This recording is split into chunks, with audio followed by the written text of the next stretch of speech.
Alright, so what we did last class was I think we mainly just did A some more. spoon and a fork. Yeah, exactly. We learned about the pin and the fork, right? Yeah.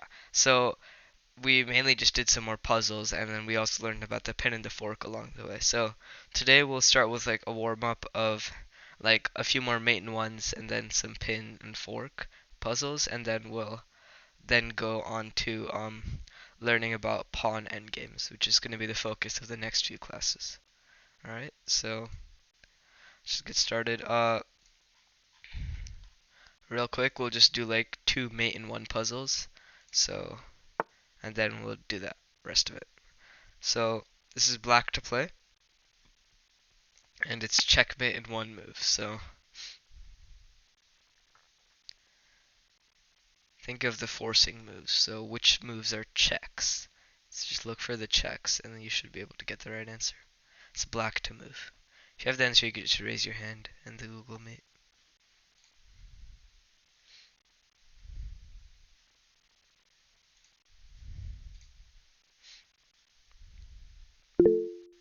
All right, Viksha. Pawn, pawn to F5. This is F5. Did you mean different square? Can't the pawn kill the knight? It's black to play. Oh, Yeah. So I remember, thought it this was white what? pawn is going down, so it can't go up and capture. All Oh, right. never mind. Michael.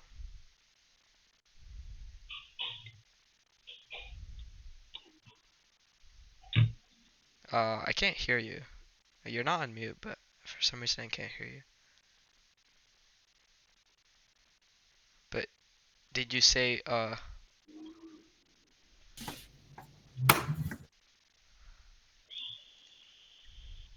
did you say pawn to h5? I think that's what it is.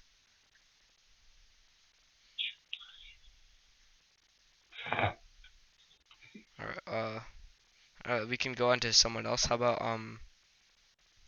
let's go with Dave.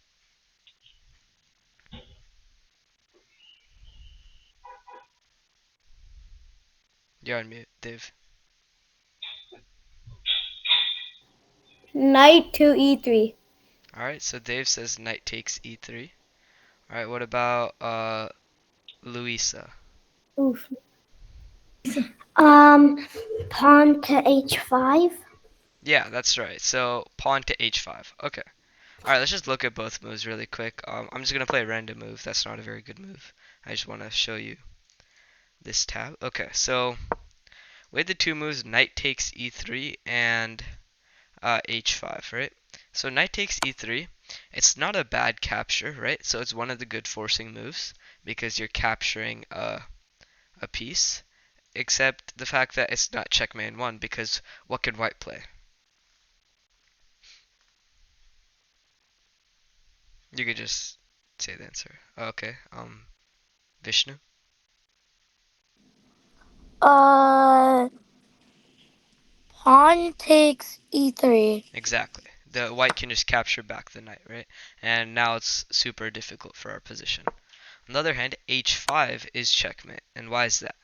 So this king, it can't take either of these pawns because our king is defending, right? It can't take our knight because our king is defending.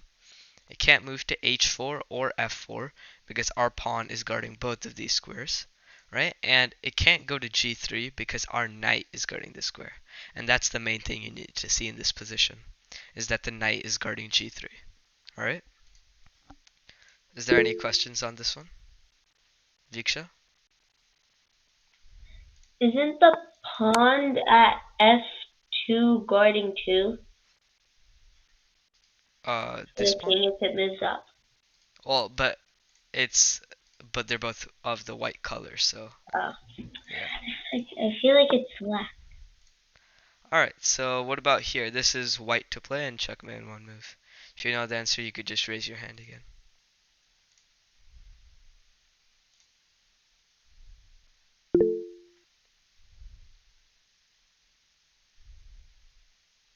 Alright, Michael.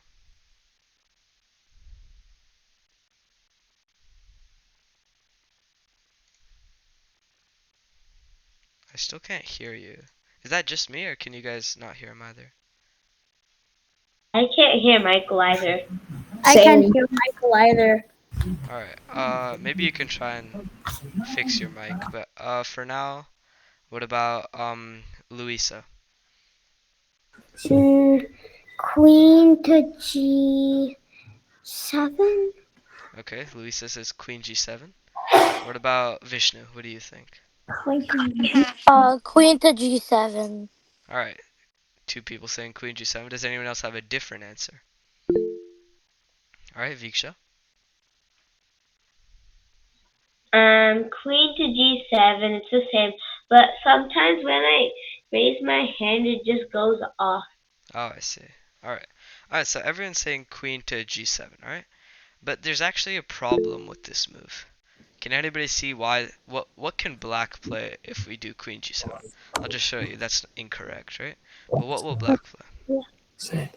Alright, Luisa. Um, the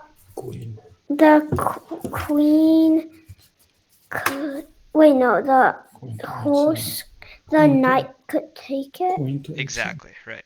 The knight can take our queen, right? And then we just end up losing our queen, and that wouldn't be very good. So instead, does anybody have the right answer now? It's a similar idea, though. Dave?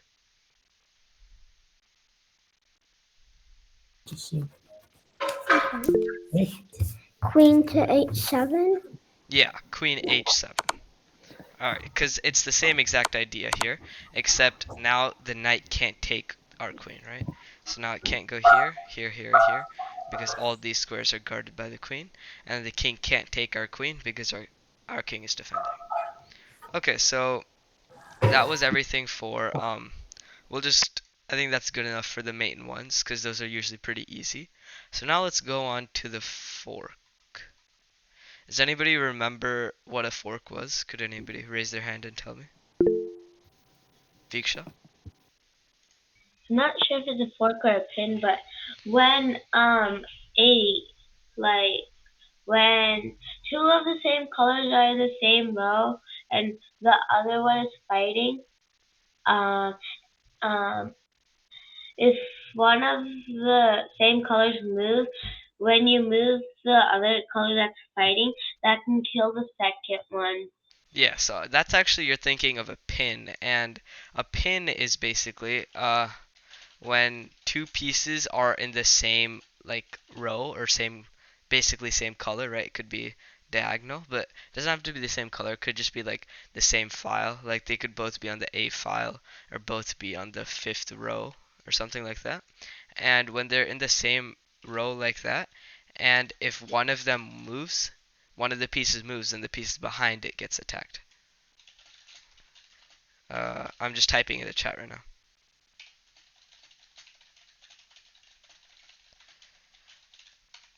All right, if that was the pin, how about Vishnu? What is? Do you remember what the fork was?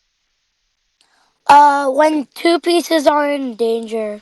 Yeah, that's just fork is a lot simpler, right? So when two pieces are being attacked at the same time by one piece, right? So remember, the knights are really good at giving forks, and the bishops are really good at giving pins. Bishops and the rooks are usually pretty good at both. All right. Okay. Yeah, I don't really I like have that a example. question. Yeah. Isn't that the same thing though? Well, they're super similar and they can be used like together in a lot of cases, but they usually have like some slight differences in them. Okay. All right. What's the difference between them? Uh, so the difference is okay. I can just like go to this right here. Uh, yeah, we could just like review pins and forks instead of doing like a few examples. I guess that might be a bit more useful. So, for example, uh,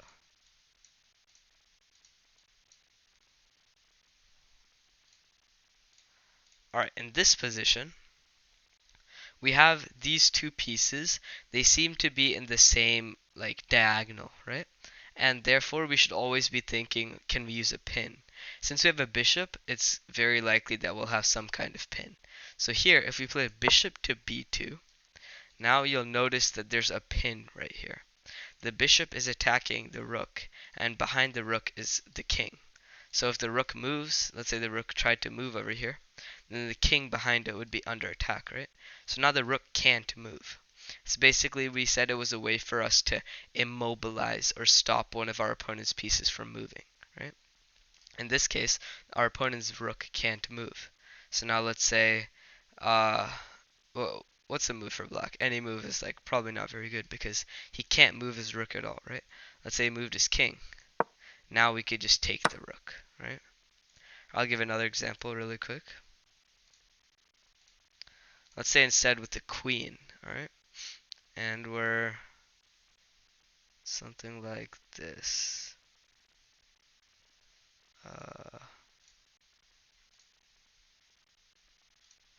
Alright, something like this, alright? And if it's white to play.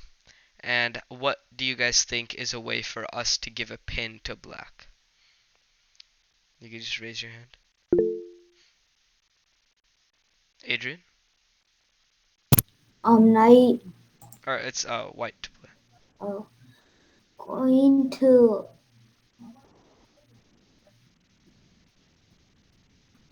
Think about this row. Oh, queen to d3.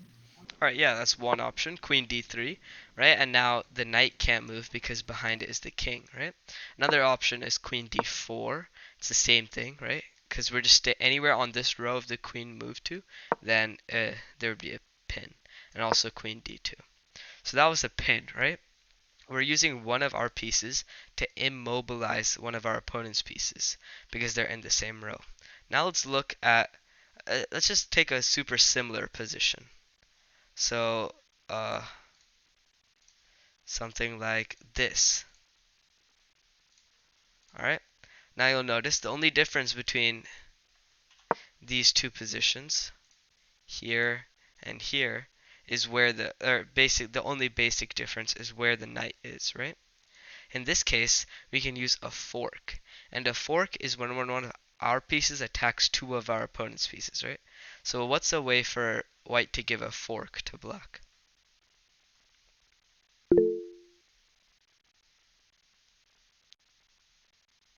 Alright, Vishnu. Queen to d4. Nice, exactly. It's basically the same three moves still work, except now we're attacking both pieces at the same time, right?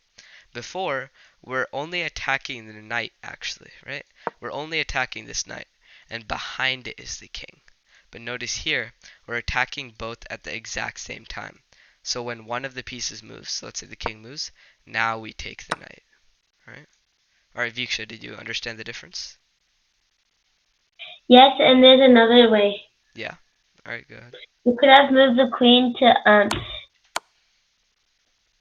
where was it? D3. Yeah, we can move it to d3 over here.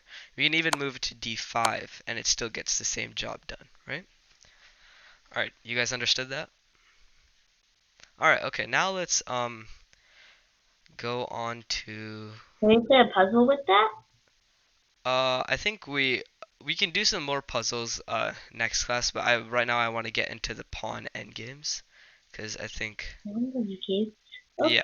that's going to be an important part, okay? So so far what we've looked at is the opening principles, right? We went over like first move a pawn into the center, then develop the pieces, your minor pieces, and then castle, right? And now there's three stages in a chess game, right? Opening, middle game, end game. So we did the opening. That was basically the entirety of the opening. All right, and we're gonna like skip over the middle game for now, and we're gonna go straight to the end game because the end game is arguably probably the most important part of the game because you're going to need to use whatever advantage you got from the opening and the middle game and use it to convert it into a win in the end game. Alright? So, one of the most important end games is you'll have a lot of end games, right? There's like, you guys know how to checkmate with like a king and queen and king, right? Versus just a lone king. things like that. There's an endgame like that, or two rooks and king versus king, or one rook and king versus king. There's all endgames like that. Alright, but one of the most important types of endgames, and probably the most common, is pawn endgames. Alright, and pawn endgames are basically when you do not have, or okay, well obviously you have your king, but like, let's just leave it like that, alright? Oh, alright. It'll be something like this. This is like the basis for a pawn endgame. You'll have no pieces except your king and your pawns, okay? And this will happen pretty commonly. You might have a few extra pawns compared to your opponent, but sorry, in general, it's just your pawns and your kings, right? And there's a lot of variations off of this. You might have some pawns and a rook, or some pawns and a knight, and things like that. But this is as basic as it gets in the endgame, alright? So just pawns versus pawns, okay? And there's a lot of like specifics we'll need to deal with, like pawn structure and like pawn islands and things like that. And we'll look more into that in the future. But for now, I want to look at uh, one of the most basic endgames, which is this. Alright, we have a position where it is just, we have one extra pawn, alright? And what do you guys think is the only way to win this?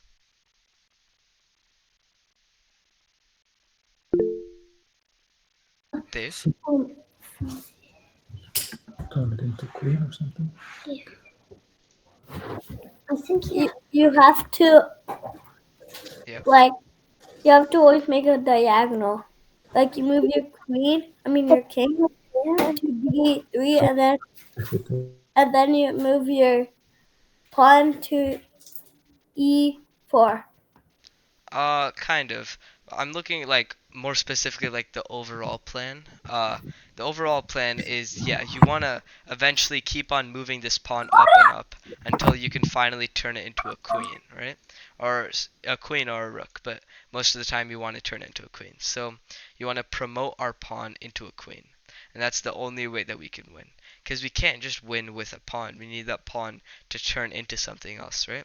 That's why it's like a super important and special rule in chess of promotion. You guys know that, right? So like, imagine I was white. Okay, this is not how you should play as black, but like, imagine I'm white, alright? When my pawn gets to the end of the board, I can turn it into any piece I want. Like here, except the king. I can turn it into the bishop, rook, knight, or queen. So now, most of the time we turn it into a queen, right? Now we can use that and try and it's much easier to checkmate, right? With a queen and king versus just a king and pawn. Alright, Viksha, do you have a question? Um, when I was playing chess one time, one of my friends, or me and Dave were playing chess one time, and then he said if the pawn reaches to the last row on your side, you can get one of your stuff back, but it has to be on that place. It doesn't have to be on that place. So like you can see here, like the queen is on D1, right? So if even if I promoted this pawn, then I can still get a queen if I want. Is that what you're asking? Hmm. Yeah, and like the rooks start on A1 and H1, right? And a blank board, but I can turn it into a rook wherever I want. Things like that. Okay. All right, so that's what we're mainly just going to be looking at. All right, so now we'll start with this is even more complicated than I'd like to get. We'll first start with something called the rule of the square, all right? And if you had like attended some of these classes last year, I think you might remember this, but I think it'll be good review anyways. So I'm just gonna type it in the chat as what it's called, the rule of the square, alright? And what the rule of the square is a way, it's not necessarily a way to win, but it's a way for you to tell if one of your pawns is gonna be able to promote, alright? And it works like this. So it, by the way, it only works for pawns that are on the A file or the H file. It does not work for pawns anywhere in the middle. All right. There's other rules for pawns like in the B through G files. All right. But this specific rule is for pawns that are in the A file, like this pawn on A2, which we're going to use an example, or the H file. Okay. So the rule of the square, how it works is you take your pawn, all right, and count how many squares it takes until it turns into a queen. Let's just take 1, 2, 3, 4, 5, 6. It takes 6 squares for our pawn to turn into a queen. Now from that corner, go to the right 6 squares. So the same number of squares as it takes for you to turn into a queen, right? So 1, 2, 3, 4, 5, 6. And then I'll just complete the rest of the box. So just fill it in like this. Alright, now we have this, alright? Now it's a 6 by 6 square, right? That's why it's called the rule of the square. Now, does everybody got it so far? What you do? Count how many squares until you turn into a queen, and fill out the box with that number of squares, right? Okay.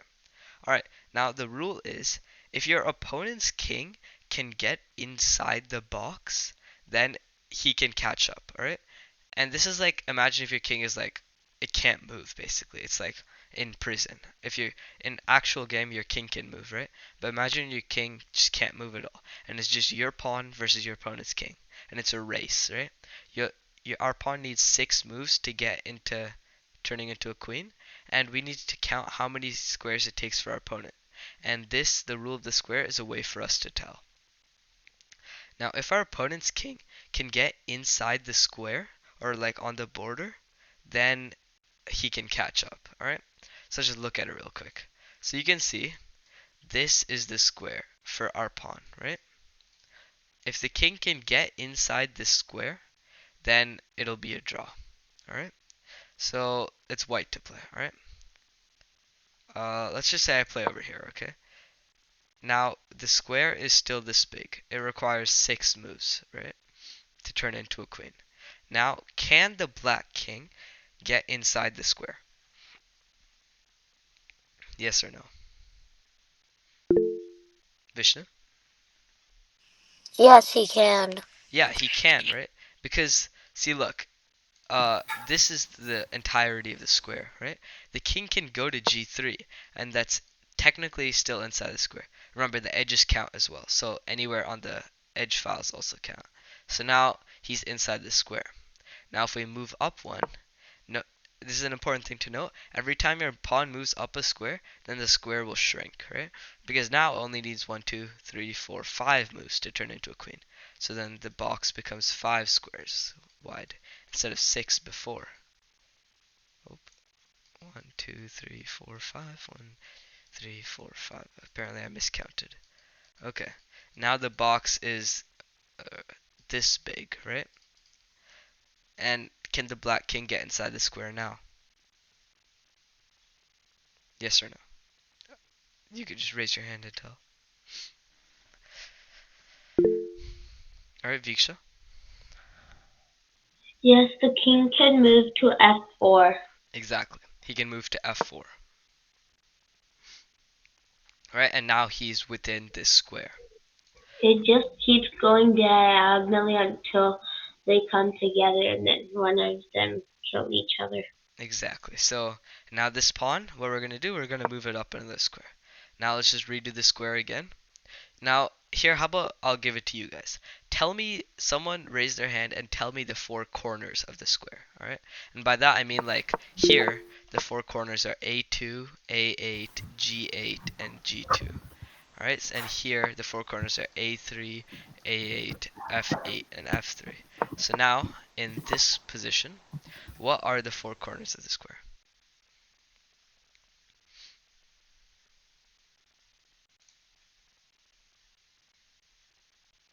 Uh, Amani? Or is that's Tabit, right? Yeah, it's Robert. Okay, yeah.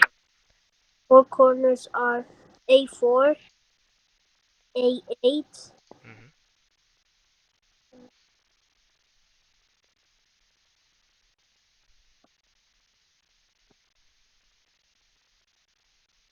8, and F4. Not quite. So you see it requires 4 moves, so count 4 squares to the right. And what square does that get you?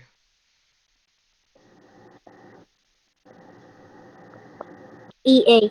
Exactly. E8 and the last one? The last one, E4. Nice, exactly. So now we have A4, A8, E8, and E4. Alright? Now the king, it can still get inside the square, right? Because this was the square, and the king still got inside. He's just barely staying within the square. Now, let's say we move up. Now, how about someone else tell me the 4 corners of the square? Alright, Viksha? A5, A8, D8, and D5. Alright, nice. Now that's the 4 corners of the square. And now black still gets in the square, right? And now let's move A6. Now what are the 4 corners? Dave?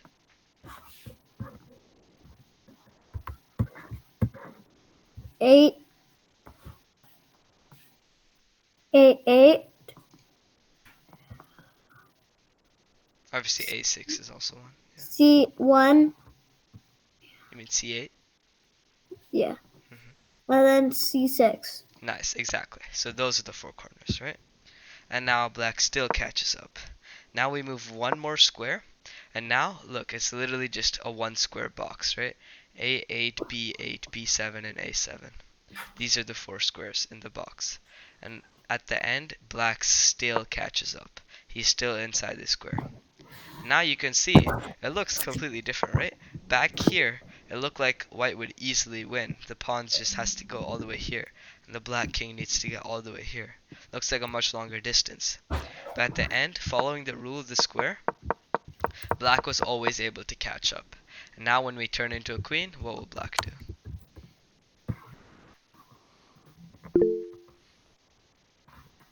Vishnu?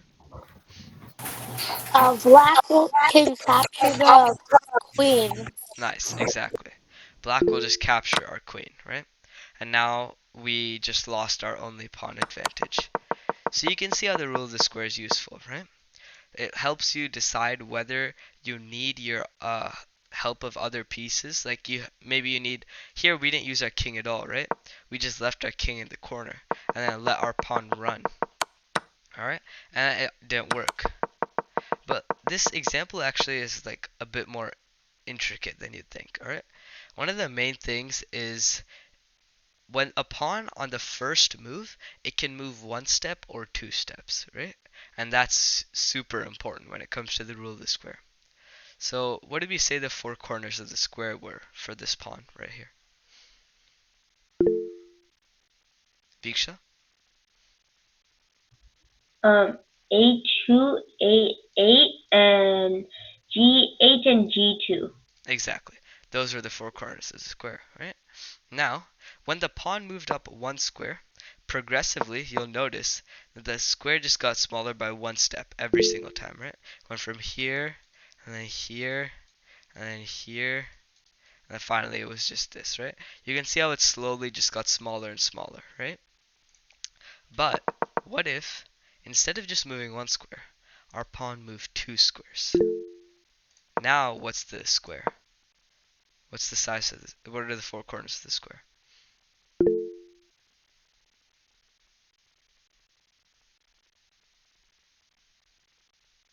What are the 4 corners?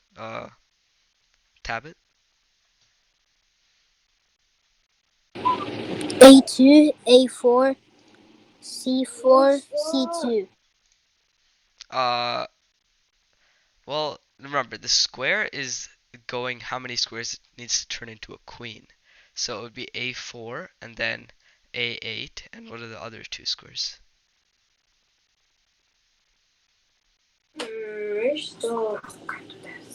Mama بعد كمان تبدأ بدي أسويها. إيه. Count.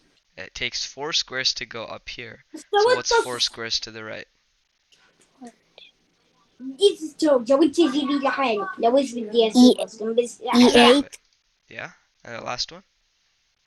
and then E4. Nice. Exactly. A4, A8, E8, and E4, right? Now the square, instead of shrinking by just one step, this is how big it was now. It went all the way down, or went all the way down 2 steps, right? It went from A2 to A4. It grew a lot smaller, right? And remember, the pawn can only move like that on the first square, on the first move, right? After this, now it can only move up one square at a time, which is fine. We got the advantage we needed. Now this is the square. Can the black king get inside the square? No, right? Exactly. Yeah, the black king can't get inside the square. It's way too far, right? So because of that, the king can't get inside the square. And we'll just keep looking at it, alright? So now, let's say the king moved here, alright, trying to get inside the square. Now we pushed our pawn. And now, I think we already said the four corners of the square, so I won't have you guys repeat it. So, it's like this, right? It's A4, A8, D8, or A5, A8, D8, and D5. Now, can the king get inside the square? Viksha? No. No, right? Exactly. Unless it's a knight, yes, it can. Right, but it's a king, which is the problem. It can only move one square in each direction. So because of that, it can't get inside. Right, so now it goes here. Now we keep pushing. Now it's A6, A8, C8, and C6. Now the king still can't get inside. And then here, here. Now you'll notice that the king is not inside the square. In the previous example, in this exact situation where our pawn is on A7, the black king was on b7, right? He got inside the square. And that was because we only pushed our pawn up one square every time. But now, here, because we pushed our pawn 2 squares at a time the first go around, because of that, by one move we got there. And now we can turn into a queen, and black can't capture, right? Now, after this, I'm sure you guys will have like a pretty easy time winning. But yeah, you guys got the idea, right? So any questions?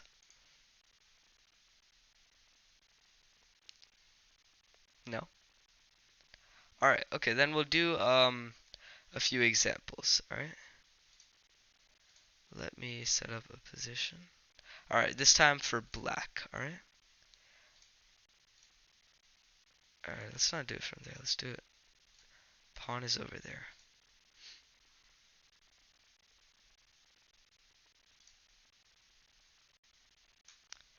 Alright, right now it's black to play, and this pawn is going up, alright? It's trying to queen over here. Now let's use the rule of the square. So, someone raise their hand and tell me, what are the four corners of the square right now?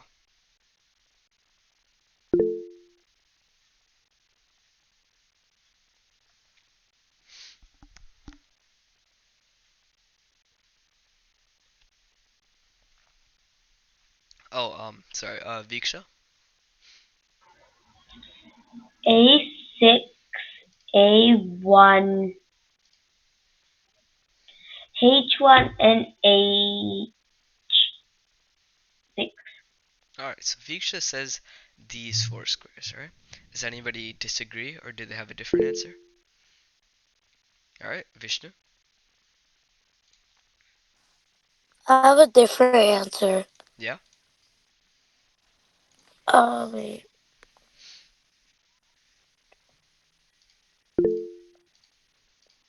Oh, Uh, F6, F1, A6, and A1. alright, so now we have two different answers, right? So, Vishnu said, this is the square, alright? And Viksha said that the square is up here, alright? Wait, I accidentally said A. I meant B6 and B1.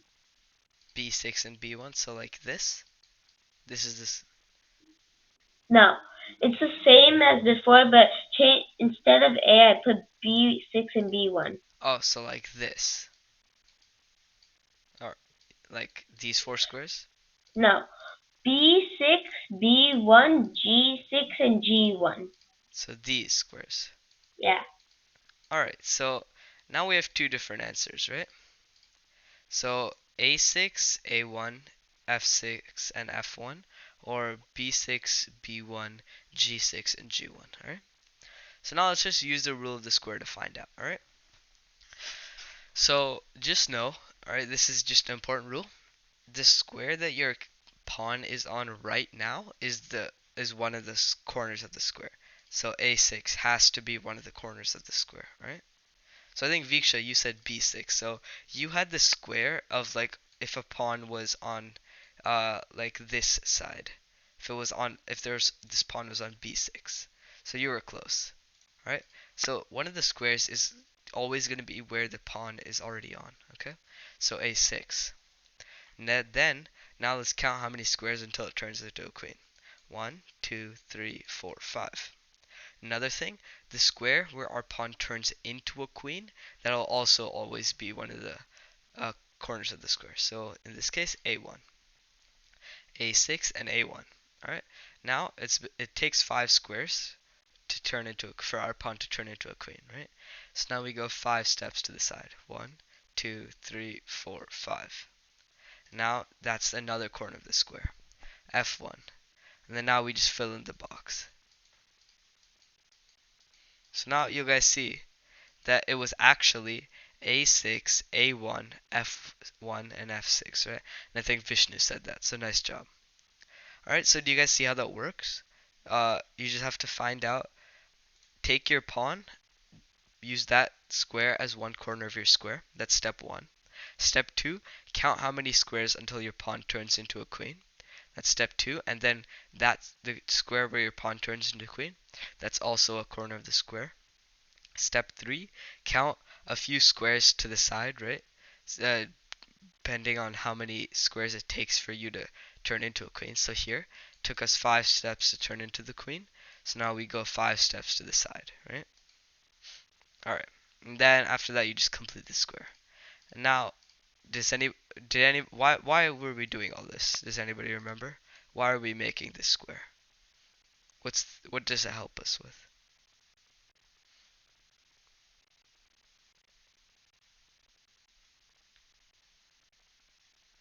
Remember, it helps us with identifying whether our opponent's king can get inside the square, right? If he can get inside the square, then he can stop our pawn. So in this case, can the white king get inside the square? Someone could just raise their hand. It can't. Yeah, it can't, right? Because the square is over here. And if it's white to play, and even if he moves over here, he's still not inside the square, right? And every step we make, the square gets just a bit smaller. And now this is the square, right? Now, can the king get inside? No, he's still just too far. And now, what's the square over here? What are the 4 corners? Let's think about it. Use the steps. Actually, let me type the steps into the chat real quick.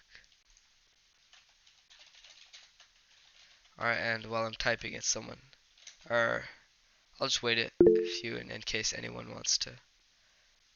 Okay, yeah, Viksha. So a I just said answer. So it would be the pawn has to be one of the corners. So it would be A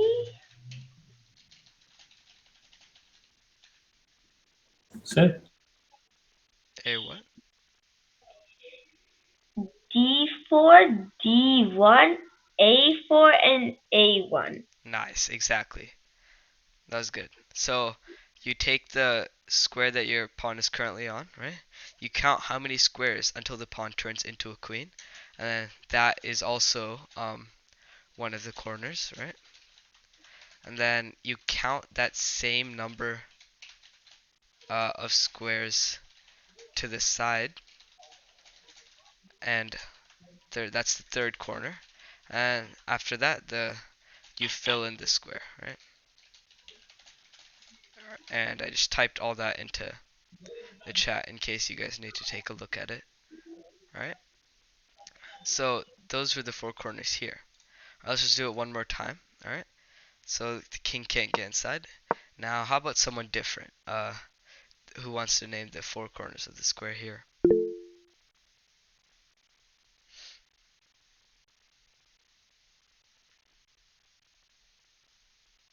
I think this will be the last example because we're kind of running out of That's time. Did someone say something? All right, maybe not. Okay, yeah, I guess we can go back to Viksha. Um, A3, A1, and C3 and C1. Nice, exactly. Right. Now that's the square. And the reason it's called a square is because when you fill in all the boxes, it's a square, right? All four sides are symmetrical. They have the exact same length. They're all three squares wide, right? So that's why we call it the rule of the square, right? Okay, so it looks like we're running out of time, but that was basically the rule of the square. We'll keep working on this next class, and we'll also start to look at opposition and flanking, which are two other major techniques that you'll need to use in pawn endgames. All right.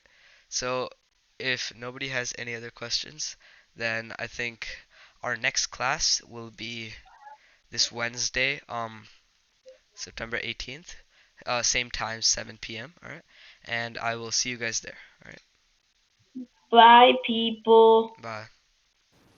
Bye. Bye. Bye. okay. Bye bye. Bye.